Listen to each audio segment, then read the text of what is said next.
পটল কুমার গানওয়ালা। মানে what you saying baby? তুমি তুমি কিভাবে গেলে লোকে তোমাকে চিনতে পারবে না? কেন চিনতে পারবে না? হঠাৎ এই প্রশ্ন কেন তুলি? না মানে বাড়ির মতো স্কুলে কুয়াজু লাইক হবে তো তাই।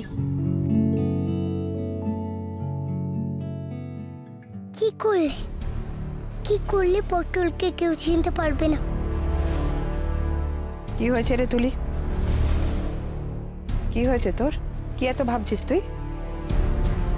ভাবছিলাম শপিং মলে কি কি কিনবো। ভাবো ভাবো, তুমি ভাবো, কিন্তু আমাদের ভাবা একেবারে কমপ্লিটই।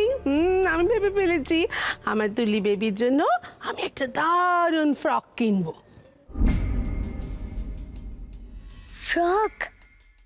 বেবি একেবারে অ্যাঞ্জেলের মতো ফ্রক, একেবারে পরী লাগবে তোমাকে।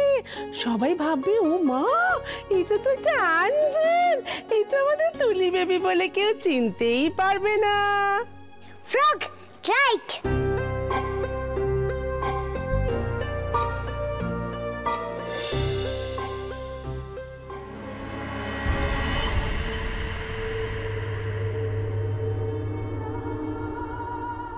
না ফ্রক কিনবো, ফ্রক। কি হলো পটল? উত্তর দে আমায়। এত কিসের ভয় তোর? হ্যাঁ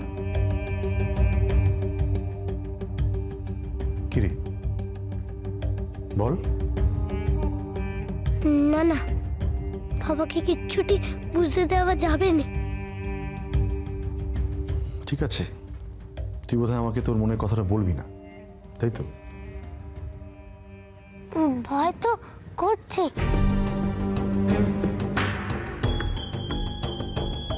পটল কি সব জানিয়ে দিচ্ছে মিস্টার মল্লিককে? নার্স দিদি আমার মাথার ব্যান্ডেজ খুলে দিল না, যেটা নিয়ে হাঁটছিলাম সেটাও তো নিয়ে চলে গেল, সেই জন্যই তো। ঠিক আছে, কিন্তু ভয় তো তোর গানে ছিল, ওরা তো ব্যান্ডেজটা তার পরে খুলেছে।